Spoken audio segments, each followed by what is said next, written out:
The Quran was being revealed slowly, and Muhammad would give a little bit of revelation, as was important to a certain context, and then he'd give a little bit more, and he'd give a little bit more, and all these different revelations were put into a book later. They were all collected into chapters later. So you can't necessarily read from one section to the next and expect it to all flow. There's a lot of jumping around. There's a lot of verses being tossed in the middle. There's actually many stories in the Quran, and only one of them actually has a beginning, a middle, and an ending. All the rest of them pick up in the middle, or they leave off before it's ended. So the Quran is very different.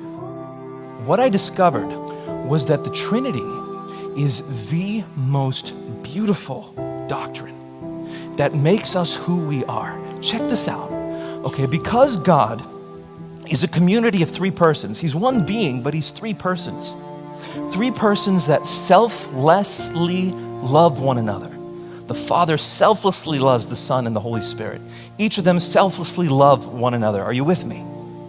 That means, since God is eternal, since God has always existed, that means love, selfless love, has always existed. This world, this universe, has not always existed.